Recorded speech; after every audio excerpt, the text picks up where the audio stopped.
사랑하는 퀸즈 한인교회 성도 여러분, 오늘 우리는 요한복음에서 가장 극적인 장면 앞에 서 있습니다. 때는 초막절이라는 큰 명절의 마지막 날이었습니다. 초막절은 이스라엘 백성들이 오래전 광야에서 생활할 때에 구름 기둥과 또 불 기둥으로 인도해 주신 하나님의 은혜를 기억하며 지내는 그런 큰 축제입니다. 쉽게 말하면 하나님께서 우리와 함께 하셨다라는 것을 온 몸으로 온 백성들이 함께 기뻐하는 날입니다. 당시 예루살렘 성전 안 여인의 뜰에는 이 거대한 금 촛대 4개가 세워져 있었습니다. 밤이 되면 이 촛대들이 예루살렘 온 도시를 환하게 비출 만큼 밝게 타올랐습니다. 사람들은 이 횃불을 들고 또 춤을 추면서 우리를 빛으로 인도하신 하나님을 크게 찬양했습니다. 겉으로 보기에는 정말 너무너무 아름다운 멋있는 장면이 아닐 수가 없습니다. 그런데 바로 그 찬란한 빛 아래에서 빛과 정반대되는 장면이 우리에게 주어집니다. 바로 한 여인이 죽음보다 더 깊은 어둠 속으로 내던져지고 있었습니다. 오늘 우리가 읽은 본문은 바로 그 여인의 이야기입니다. 사람들이 만들어낸 이 인위적인 빛과 그 아래 짓밟힌 한 영혼, 그리고 그 어둠 속으로 직접 걸어 들어오신 참된 빛 예수 그리스도의 이야기입니다. 서기관들과 바리새인들이 한 여인을 예수님 앞으로 끌고 옵니다. 그들의 손에는 돌이 들려 있었고 입에는 날카로운 율법의 잣대가 물려 있었습니다. 그들이 이렇게 말했습니다. 모세의 법에는 이런 여자를 돌로 치라고 했습니다. 선생님은 어떻게 하시겠습니까? 그런데 여기서 중요한 점이 있습니다. 그들이 이 여인을 데리고 온 진짜 이유가 무엇이었을까요? 여인을 걱정해서였을까요? 그렇지 않습니다. 예수님을 함정에 빠뜨리고자 하는 속셈이 거기에 있었습니다. 만약 예수님이 돌로 쳐라라고 하면 사람들이 알고 있던, 지금까지 보아왔던 예수님의 사랑이 거짓이 되고, 치지 마라라고 하면 모세의 율법을 어긴 반역자가 되는 것이죠. 어느 쪽으로 대답해도 예수님은 곤란해지는 그런 함정이 거기에 있었습니다.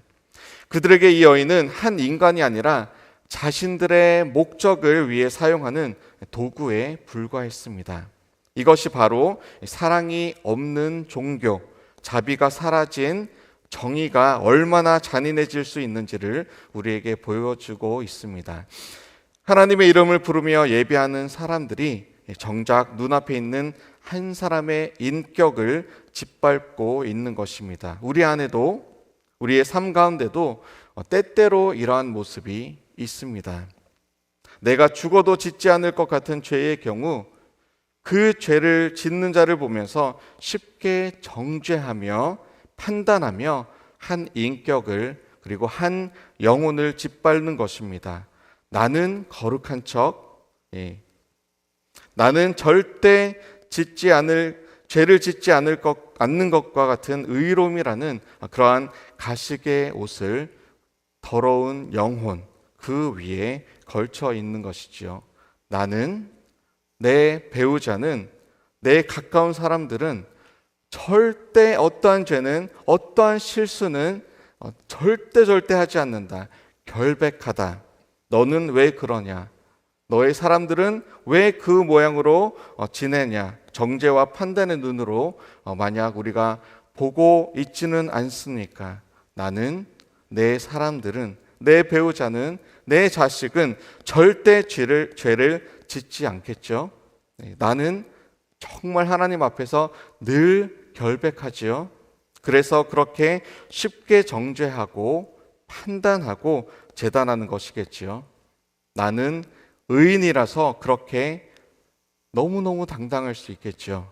정말 그렇습니까? 정말 그런가요? 이 긴박한 순간에 예수님은 뜻밖의 행동을 하십니다. 아무 말도 하지 않으시고 몸을 굽혀서 손가락으로 땅에 무언가를 쓰기 시작하십니다. 이 거룩한 침묵은 불꽃처럼 달아오른 이 정죄의 열기를 식히는 그러한 순간이었습니다. 주님은 즉각적인 대답을 하는 대신에 이 날선 비난이 가득한 그 공간에 잠깐의 이 성찰의 시간을 마련해 주신 것입니다. 이 침묵은 무관심이 아니라 이 죄인을 살리기 위한 가장 깊은 이 사랑의 기다림이었던 것입니다. 계속 다그치는 그들에게 예수님께서 드디어 일어나 한마디를 하십니다. 너희 중에 죄 없는 자가 먼저 돌로 치라. 이 한마디는 남을 향해서 겨누던 이 화살을 자기 자신에게로 돌리게 만드는 말씀이었습니다. 우리 손도 똑같지 않습니까? 한 손가락으로 남을 가리키면 나머지 손가락은 나를 가리키고 엄지손가락은 하늘을 원망하고 있지는 않습니까? 구절을 보면 그들은 양심의 가책을 느껴 어른으로 시작하여 젊은이까지 하나씩 나가고라고 나와 있습니다. 왜 나이가 많은 그 사람들이 먼저 떠났을까요? 우리가 인생을 살면 살수록 자기 자신이 하나님 앞에 얼마나 큰 죄인인지를 더 깊이 알기 때문입니다. 하나님의 말씀은 남을 공격하는 무기가 아니라 내 안에 연약함을 비추는 거울입니다. 그 거울 앞에서 우리는 먼저 나 자신을 돌아보아야 할 것이죠. 세상과 같은 잣대로, 세상과 같은 방법과 방식으로 우리가 만약 서로가 서로를 겨냥하고 정죄한다면 우리 중에 은혜와 사랑을 입을 수 있는 자 한 사람도 없을 것입니다. 여전히 내 안에 정죄와 판단이 시퍼렇게 살아 있습니까? 하나님의 오래 참으시는 은혜를 정말 내가 받은 자임을 지금 자각하고 있습니까? 나에게 관대하며 내 사람들에게 그렇게 한없이 관대한 데에 가늠한 여인에게는 돌을 들어 지금 당장 돌을 치며 심판하시겠습니까? 나는 정말 그렇게 결백한 것입니까? 이렇게 폭풍이 지나간 자리에 이제 그 넓은 뜰에는 여인과 예수님 단 둘만 남았습니다. 온 세상에서 유일하게 죄가 없으셔서 진짜로 돌을 던지실 자격이 있는 분, 오직 예수님만이 그 자리에 남았습니다. 예수님께서 조용히 물으십니다. 너를 정죄한 사람이 아무도 없느냐? 여인이 대답합니다. 주여, 없나이다. 그때 예수님은 이렇게 말씀하십니다. 나도 너를 정죄하지 아니하노니 가서 다시는 죄를 범하지 말라.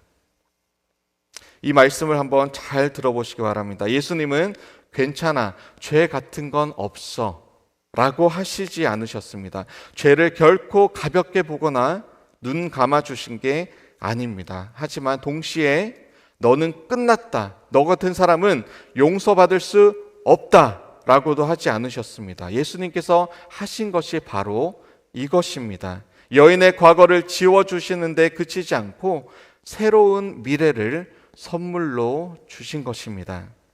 정죄는 사람을 과거에 가두어 버립니다. 하지만 용서는 사람을 미래로 걷게 합니다. 예수님의 은혜는 너는 여기서 끝이 아니라 이제부터 다시 시작해라는 초대인 것입니다. 여인을 보내신 이후에 예수님은 12절에서 오늘 말씀의 핵심을 선포하고 계십니다. 우리 한번 12절 말씀을 함께 읽겠습니다. 예수께서 또 말씀하여 이르시되 나는 세상의 빛이니 나를 따르는 자는 어둠에 다니지 아니하고 생명의 빛을 얻으리라. 아멘. 초막절 성전의 등불은 축제가 끝나면 꺼져버립니다. 하지만 예수님은 영원히 꺼지지 않는 생명의 빛이십니다. 예수님의 빛은 이 범죄자를 잡아내는 취조실의 날카로운 불빛이 아니고요. 길을 잃은 사람을 집으로 안내하는 등대이며 얼어붙은 마음을 따뜻하게 녹이는 아침에 찬란하게 비치는 햇살인 것입니다. 사랑하는 성도 여러분, 오늘 본문의 여인을 다시 한번 떠올려 보겠습니다. 그녀는 군중들의 손에 이끌려 수치를 당하고 죽음의 문턱 바로 앞에 서 있었습니다. 그런데 그 자리에 예수님께서 오셨습니다. 그리고 아무도 하지 않았던 일을 하셨습니다. 그녀를 사람으로 한 인격체로 그 영혼을 바라보신 것입니다. 사실 그 여인이 바로 저와 여러분, 우리의 자화상입니다. 우리도 모두 하나님 앞에서 정죄받아 죽어 마땅한 죄인들입니다.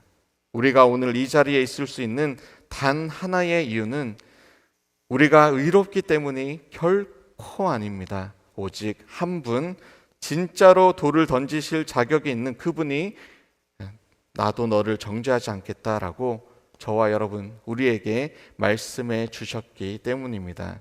우리가 해야 할 일은 분명합니다. 내 손에 쥐어진 정죄의 돌을 오늘 바로 내려놓아야 합니다. 우리는 종종 다른 사람의 허물에 날카롭게 반응하고요, 바리새인처럼 하나님의 이름을 들먹이면서도 실제로는 상대를 쓰러뜨리려는 그런 마음을 품을 때가 얼마나 많은지 모릅니다. 하지만 주님의 빛 앞에 서면 우리도, 나 자신도 똑같이 용서받아야 할 죄인임을 깨닫게 됩니다. 그 깨달음이 우리 손에서 이 돌을 내려놓게 하는 것이죠. 또 한 가지, 빛을 따라 오늘의 삶 속으로 우리가 한 걸음씩 걸어 들어가야 합니다. 예수님은 여인에게 가서 다시는 죄를 범하지 말라라고 하셨습니다. 용서는 그냥 편안히 가만히 앉아 있는 것이 아니겠죠.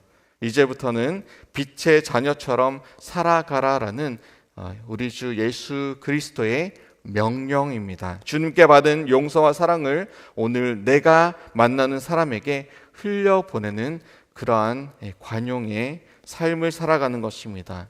사랑하는 성도 여러분, 세상의 등불은 언젠가 꺼집니다. 이 초막절의 금초 때도 결국 축제가 끝나면 허무하게 사라져 버립니다. 하지만 우리 안에 계신 예수 그리스도의 빛은 영원히 꺼지지 않습니다. 오늘 하루 이 정죄의 돌 대신에 사랑의 손길을 내미시는 저와 여러분들 다 되시기를 주님의 이름으로 축원합니다. 우리 함께 기도하시겠습니다. 은혜와 자비의 하나님, 말씀을 통해 참된 빛 대신 예수 그리스도를 다시 한번 깊이 만나게 하심에 감사드립니다. 주님, 오늘 말씀 앞에서 우리의 손에 쥐어져 있던 이 정죄의 돌들을 다시 한번 발견하였습니다. 스스로는 의롭다 여기면서 남의 허물을 찾아 돌을 던지려 했던 우리의 죄된 모습을 고백합니다. 주님, 용서하여 주시옵소서. 오늘 하루 그 돌을 내려놓고 주님께 받은 사랑의 손길을 오늘 하루 우리가 마주하는 모든 자들에게 주님의 사랑을 내밀 수 있는 그러한 용기를 허락해 주시옵소서. 세상의 등불은 꺼져 있지만 주님의 빛은 찬란하게 비치고 있음을 우리가 믿습니다. 오늘 그 주님의 빛을 따라 걷는 모든 퀸자는 교회 성도 다 되게 하여 주시옵소서. 감사드리며 우리의 빛과 길 되시는 예수 그리스도의 이름으로 기도합니다. 아멘.